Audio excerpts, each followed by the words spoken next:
El día de hoy seguimos con nuestra serie Celebremos y recordando que el versículo lema es el Salmo 100, el verso 5, que dice: porque el Señor es bueno y su gran amor es eterno, su fidelidad permanece para siempre.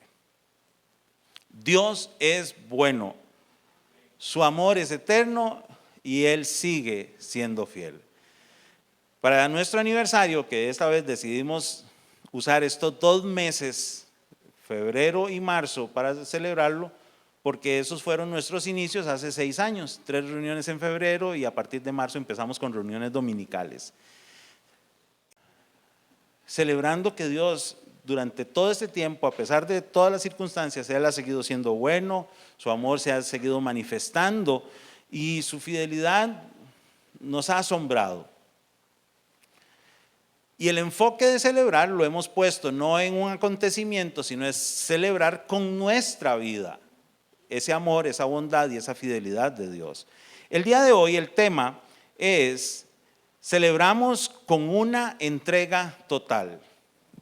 Porque si Dios es bueno, si Dios es fiel y su amor es eterno y se manifiesta siempre sobre nosotros, ¿cómo lo puedo celebrar? Entonces hemos hablado durante ya varias semanas, hemos tenido varios temas sobre cómo celebrar. Y hoy mi propuesta es que celebremos con una entrega total. En primer lugar, tenemos que recordar que usted y yo somos llamados a ser como Jesús.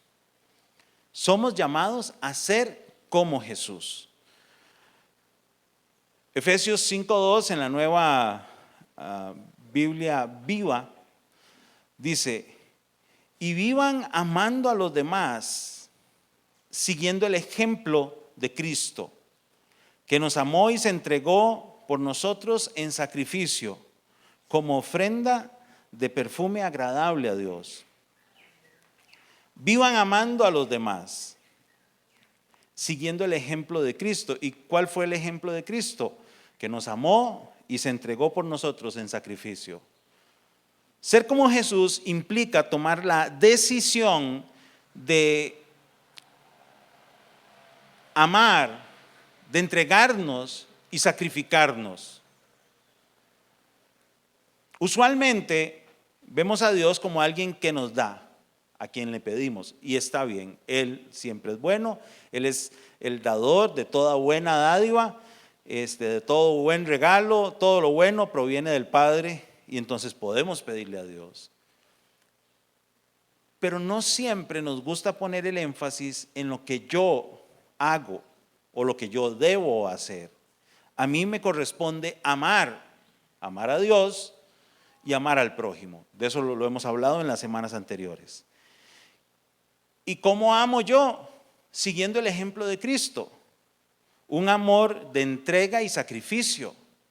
La pregunta es: ¿estoy yo ofreciendo mi vida como una ofrenda de olor grato a Dios? ¿Me estoy ofreciendo yo como un perfume agradable a Dios? La manera en que yo amo a Dios y al prójimo con entrega, sacrificio, sube ante el trono de Dios. Si lo pudiéramos poner en una figura como el incienso que se quemaba en el tabernáculo o en el templo, ¿verdad? Que subía a la presencia de Dios con un olor grato. Está haciendo mi vida grata a los ojos de Dios. Que Dios, cuando, usando esta figura de un perfume agradable a Dios, que Dios cuando huele mi vida se regocija. ¿Cuántos han olido perfumes ricos? De esos que a veces la bolsa no alcanza para comprar. El olfato los degusta, pero la billetera los rechaza.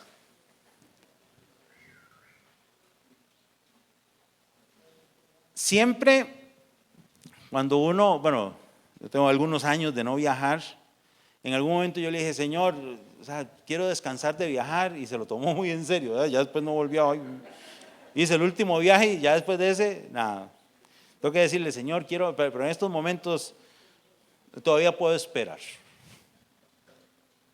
Una época en que viajaba mucho, entonces uno en los aeropuertos siempre buscaba, en mi caso, de llevar algo a la caseta. Y ya cuando mis hijas ya no estaban tan chiquitillas y yo viajaba, entonces me tocaba no buscar solo perfume para Katia, sino para ellas. Entonces yo era, pero cuando usted empieza a oler perfumes, o sea, después del segundo ya todos huelen igual. Y entonces le ponen a uno café. Y yo sí, con una de azúcar.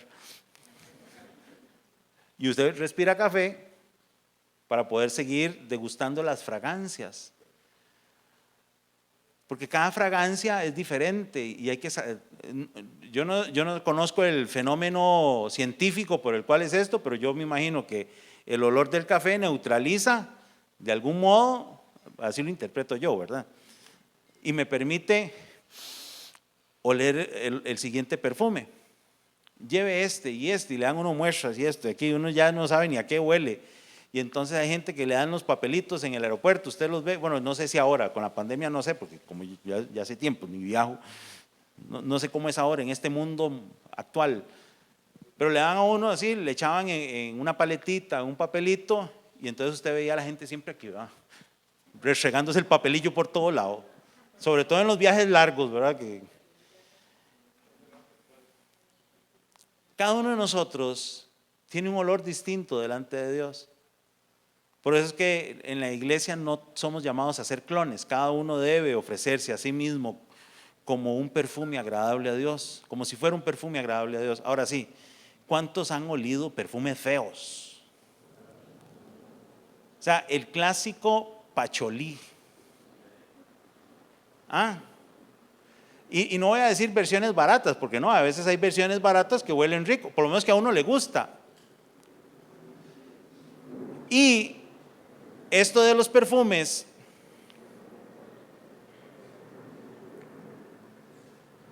muchas veces es de criterios, porque un perfume que a mí me agrada no necesariamente le tiene que agradar a otro. Y entonces usted a veces ve unas señoras que pasa aquello y uno queda mareado, pero alguien dice, uy, qué rico huele, y yo, disfrutarlo.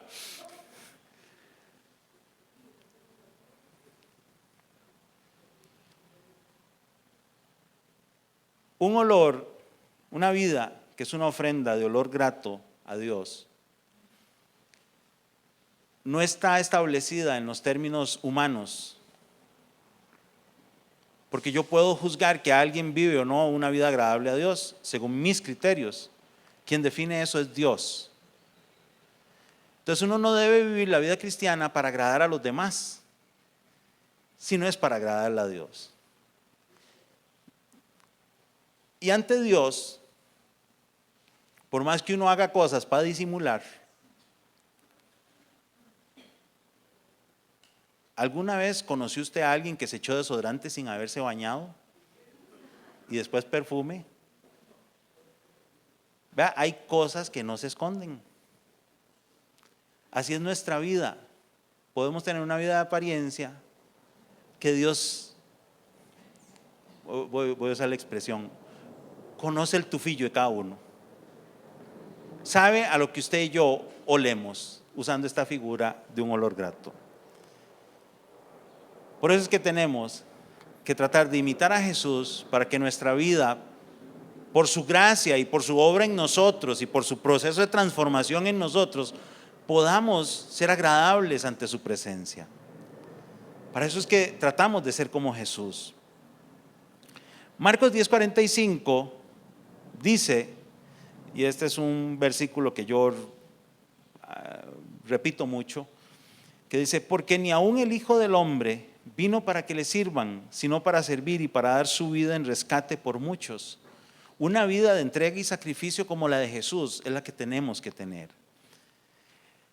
Ser como Jesús en primer lugar. Segundo lugar, tenemos que adorar a Dios, y adorar a Dios no es solo cantar. Dice Romanos 12:1 en traducción en lenguaje actual, dice, ya que Dios es tan bueno con ustedes, les ruego que dediquen toda su vida a servirle y a hacer todo lo que a Él le agrada. Así es como se le debe adorar. Dediquen toda su vida ¿a qué? A servirle y a hacer ¿qué? Todo lo que a Él le agrada. Y entonces uno debe revisar si yo estoy haciendo con mi vida todo lo que a Él le agrada. Y aquí es donde tenemos que empezar a quitarnos algunos chips de una religiosidad basada en ritos y costumbres que no son malas, pero con las que a veces nos conformamos. Y revisar yo si realmente estoy viviendo como a Dios le agrada y si estoy enfocado en servirle a Él, porque esa es la manera en que Dios espera que le adoremos. En 1 Corintios capítulo 6 versos 19, la segunda parte, el 20 dice: y que ustedes no son dueños de sí mismos. Nosotros no somos nuestros propios dueños cuando nos entregamos a Jesús. Pero es que dicen nos entregamos a Jesús, nos entregamos al Señor. Dice, porque ustedes han sido comprados. El precio de ustedes ya ha sido pagado.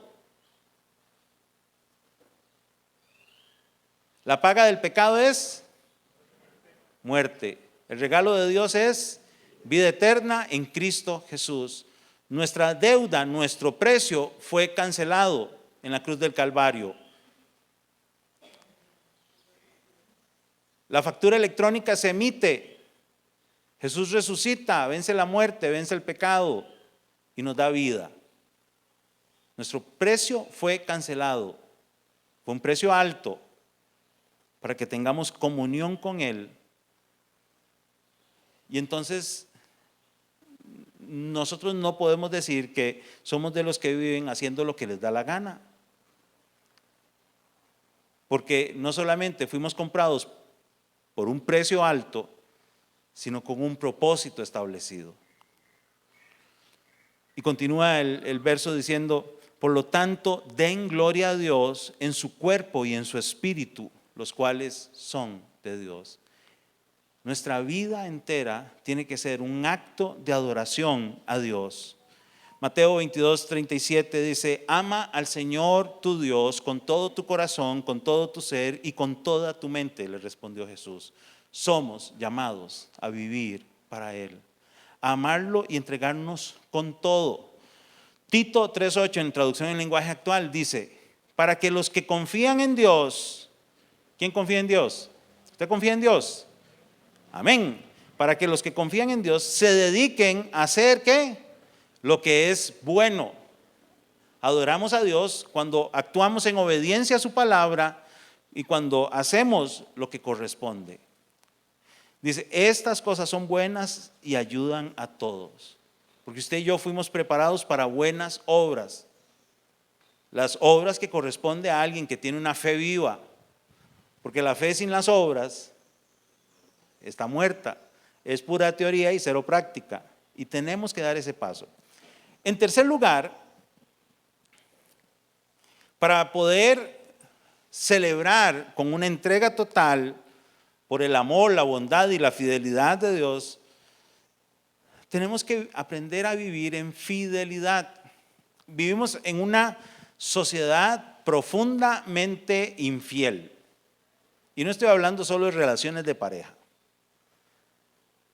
Tenemos una crisis de fidelidad y a veces en la iglesia es así. El pueblo de Israel fue un pueblo infiel ante Dios, que vez tras vez, esta semana estuve repasando unos apuntes que tenía sobre el libro de los jueces y en la época de los jueces se repetía como un círculo vicioso. Dios bendecía a su pueblo, y entonces el pueblo permanecía un tiempo fiel a Dios, luego caía en infidelidad, iba tras otros dioses, tras las costumbres de pueblos paganos, hacía lo que Dios quería que no hicieran, actuaban en desobediencia, cada quien según lo que le daba la gana, y entonces la conducta pecaminosa trae castigo. Y cuando llegaba el castigo y venían los enemigos del pueblo de Dios y los oprimían, entonces clamaba, ahí sí se acordaban de Dios, ¿verdad? Muy típico del ser humano, ¿verdad? Que se acuerda uno vuelve a acordar de Dios hasta que vuelve a estar en problemas. Y entonces clamaban, entonces Dios enviaba jueces en esa época, ¿verdad? Que Dios usaba para traer tiempos mejores, y entonces vencían a los enemigos, entraba un periodo de paz y volvían otra vez a ser infieles y se repetía el ciclo. Ese es un ciclo que uno lo ve no solamente en el libro de los jueces, sino en la historia de la humanidad. Tenemos que aprender a vivir en fidelidad a Dios. Mateo 23, 23. Espero que esté bien la cita. A veces cuando estoy escribiendo esto me equivoco, perdonen. Le está hablando a líderes religiosos de una manera fuerte Jesús. Los está confrontando con su estilo de vida. De hecho, estos son los ayes. Entonces les dice, ay de ustedes, ay de ustedes, ay de ustedes. Y cuando el Señor dice, ay, y ay, entonces ay, ¿verdad? O sea, el ay es eso, ¿verdad? Son los ayes. Es un ay, no es ahí, ni es ay de haber. Es ay, es como un lamento, es como, pero un lamento que traerá consecuencias, ¿verdad? Es un lamento por las consecuencias que hay, ay, Dios, ay. O sea, bueno, yo sé que todos aquí han sido padres y madres ejemplares y nunca le dijeron a sus hijos, ay, le está buscando la quinta pata al gato, ¿ah? Ay, espérese que lleguemos a la casa. Y uno chiquillo iba ahí deseando que el bus cogiera y tuviera una parada en Paso Canoas y otra en Peñas Blancas, ¿verdad? Para no llegar a la casa.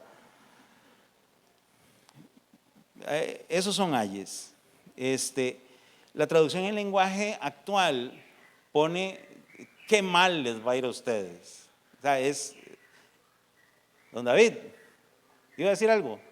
Ah, perdón, pues lo vi como levantando la mano. ¿Qué mal les va a ir a ustedes? Dice la versión en lenguaje actual. Dice, ay de ustedes, maestros de la ley y fariseos, hipócritas. Con mucho cariño, nada, o sea, dice, dan la 10ª parte de sus especias, la menta, el anís y el comino. Se preocupan por diezmar como correspondía en ese momento, ¿verdad? Según la ley.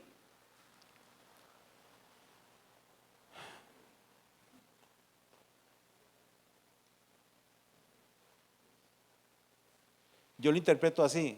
Se preocupan por cumplir con los requerimientos religiosos que ustedes manejan, algunos basados en la ley y otros impuestos por ellos, como sus interpretaciones de la ley, igual que hacemos hoy en la iglesia, ¿verdad? Hay como ciertas prácticas que si usted viene a la iglesia, ofrenda y diezma, no, usted es un buen cristiano. Pero les dice, ustedes, o sea, y vea, el contexto es distinto, pero imagínense traer el diezmo de una matita de menta, de anís o de comino. O sea, tener esa minuciosidad para cumplir con algunos aspectos de la fe, de la religión. Dice, pero han descuidado los asuntos más importantes de la ley, tales como la justicia, la misericordia y la fidelidad. O sea, son injustos, no tienen misericordia por el prójimo y han dejado de ser fieles. Así lo leo yo en versión Sherman Herrera. La fidelidad. debían haber practicado esto sin descuidar aquello.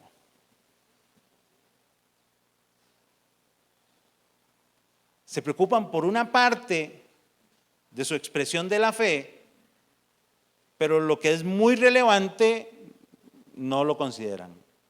Esto es importante, pero esto más. Tienen que ir de la mano. Nuestra creencia tiene que tener consistencia con nuestra vivencia. Y no solo cumplir algunos ritos o prácticas cristianas, sino que ser integrales. Y parte de eso es la fidelidad a Dios. Parte de esto es la fidelidad a Dios. En Apocalipsis 14:12, Apocalipsis es un libro lindísimo. A mí me enganchó Apocalipsis cuando yo leí por primera vez medio seriamente, digo yo, porque era muy novato en las cuestiones de leer la Biblia. No es que sea así como qué bárbaro, qué experto es ahora, ¿verdad? Y donde yo leí, bienaventurados, dichosos los que leen esta profecía. Y yo decía, uy, hay bendición en esto. La mayoría de gente le tiene como miedo, y más si se pone a escuchar falsos profetas o falsos maestros, que abundan en redes sociales hoy, que abundan. En el capítulo 14 de Apocalipsis se nos presenta a una multitud que está adorando en el cielo, ¿verdad? Se nos habla de los 144,000, luego se habla del mensaje de los 3 ángeles.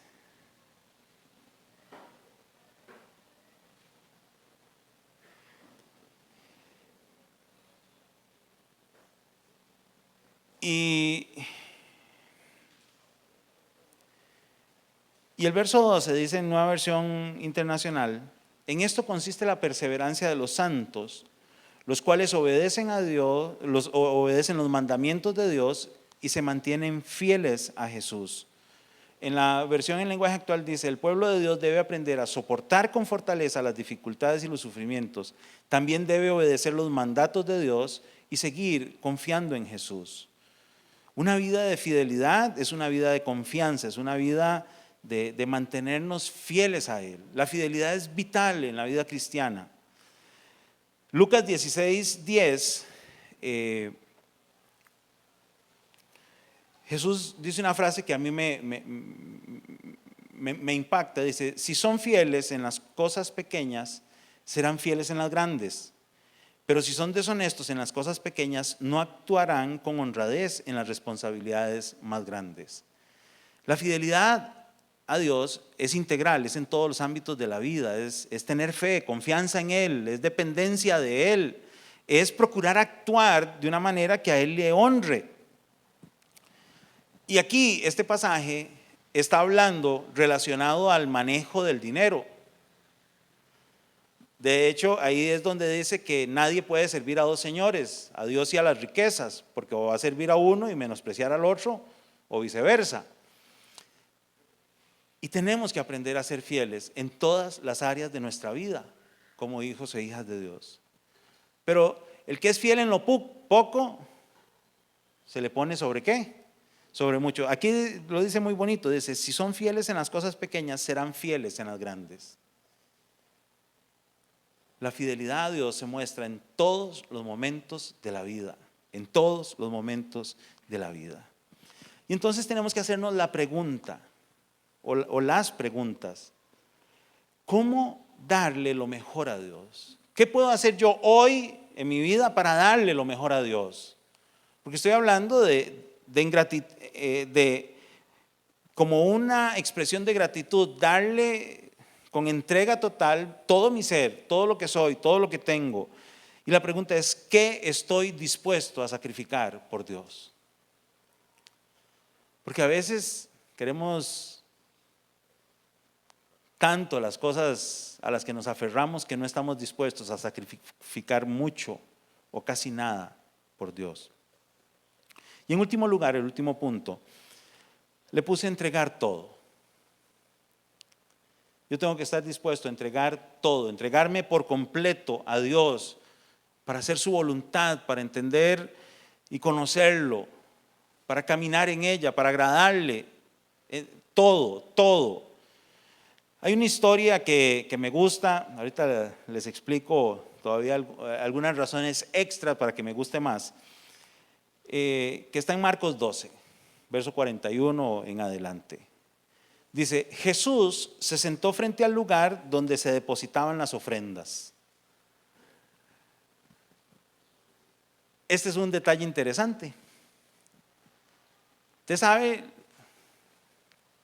lo que sería hoy ver a Jesús parado ahí, sentado ahí frente a la mesa donde está la canastita esa pequeña en la que el que ha dispuesto en su corazón da, lo deposita ahí.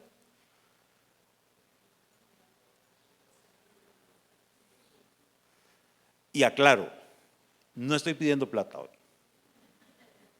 porque si quisiera hacerlo sería intencional, ¿no? O sea,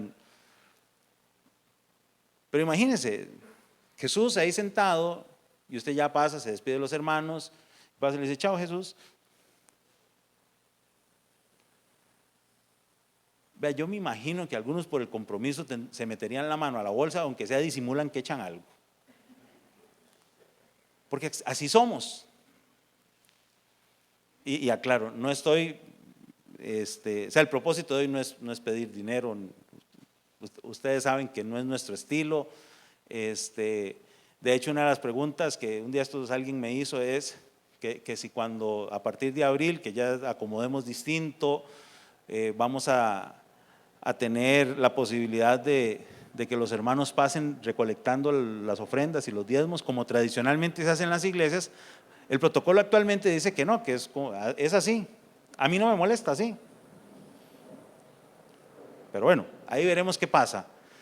Pero Jesús se sentó frente al lugar donde depositaban las ofrendas y estuvo observando cómo la gente echaba sus monedas en las alcancías del templo. Curiosísimo el episodio. Yo solo me imagino a Jesús no viendo si yo he hecho o no he hecho ofrenda. Yo me imagino al Señor con su mirada puesta en mí, que la tiene, viendo cómo yo me entrego o no por completo día a día a Él. Yo voy más allá de la ofrenda, yo hablo de entregarme yo por completo. Dice, muchos ricos echaban grandes cantidades.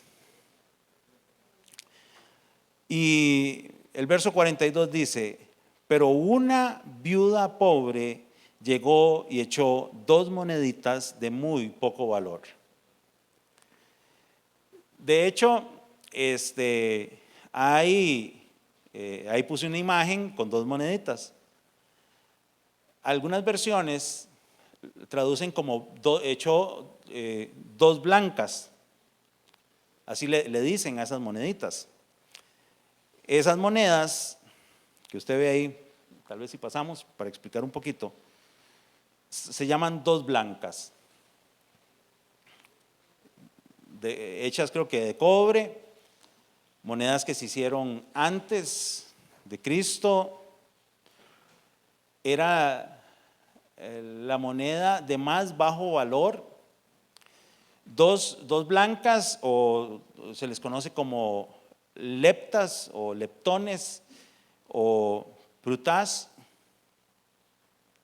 No sé cómo se escribe en español.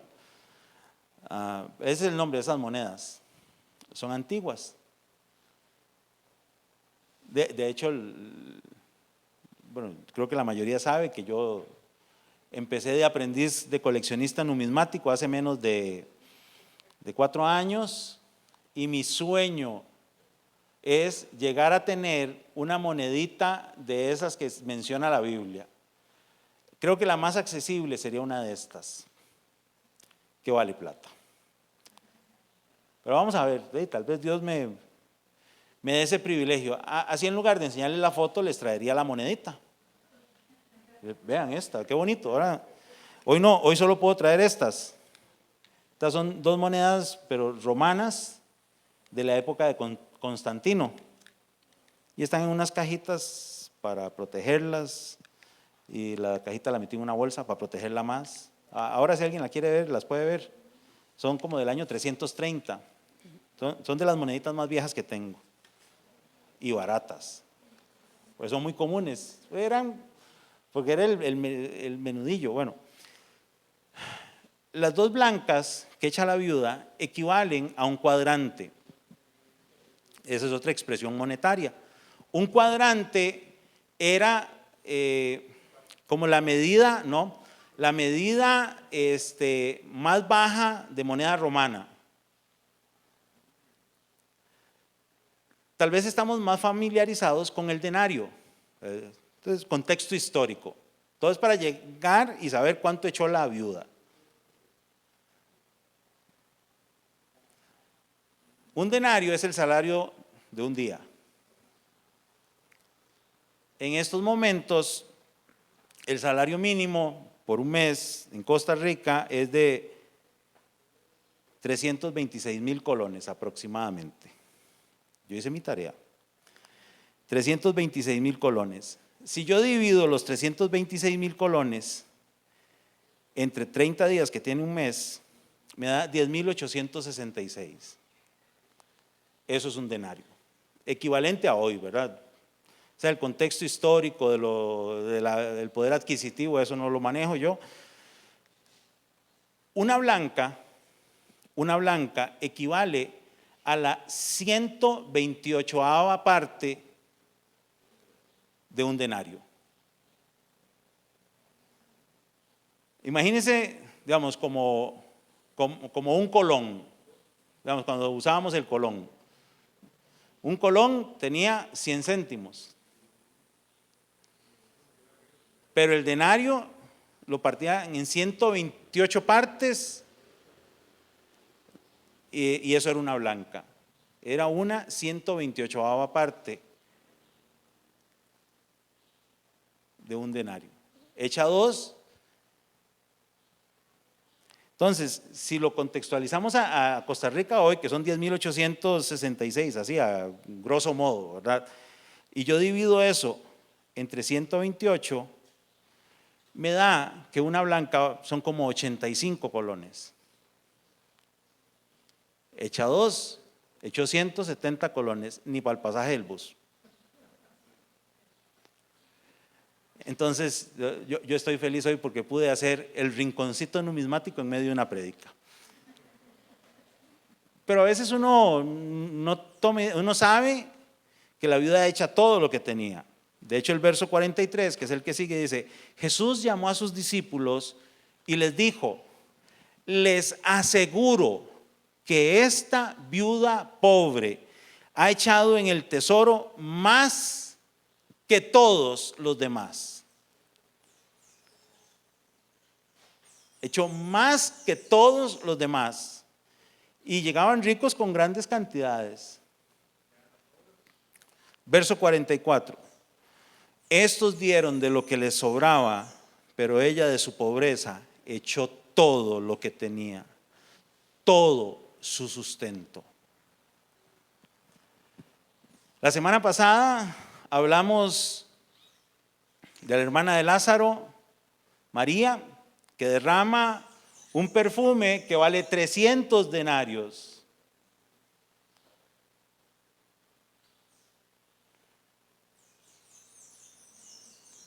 En nuestro contexto sería el salario de un año más o menos.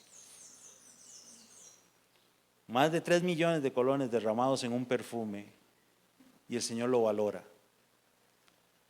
Esta viuda, hecha por el contrario, económicamente muy poco, pero que para ella era todo lo que tenía. Era todo su sustento.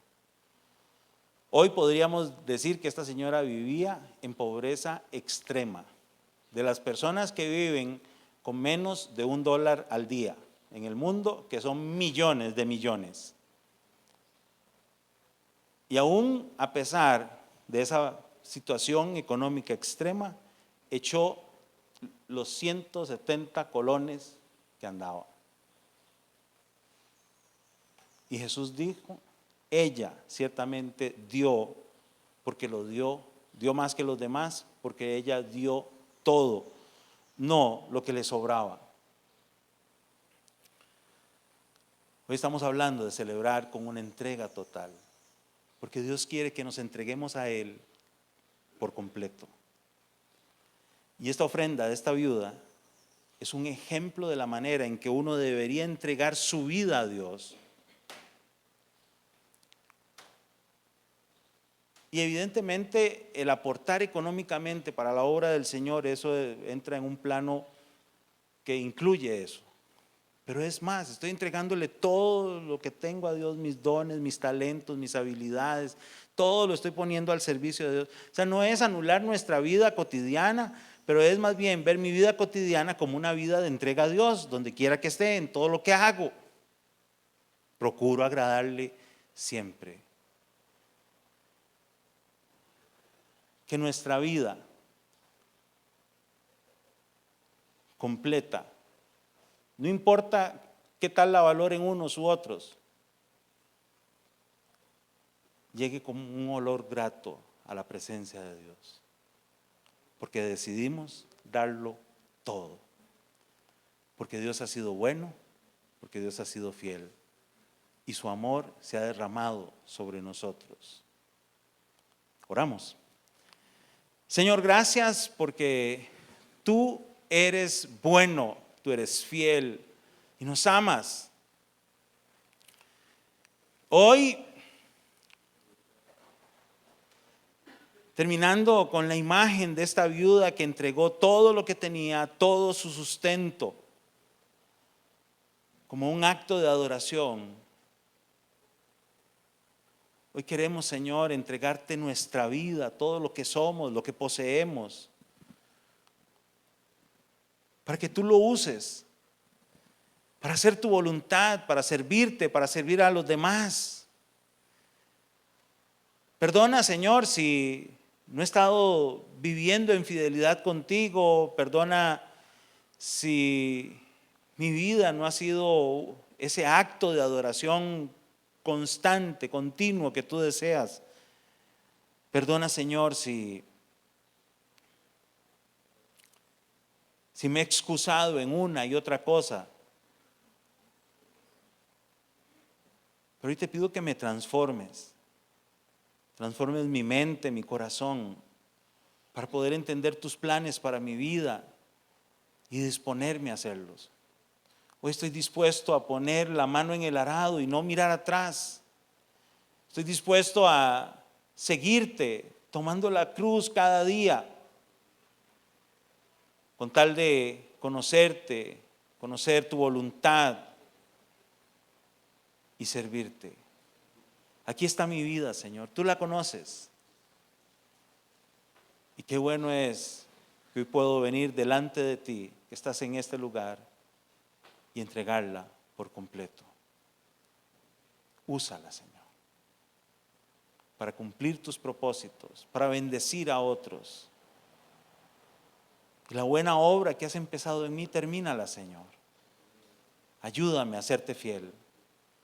Amén y amén.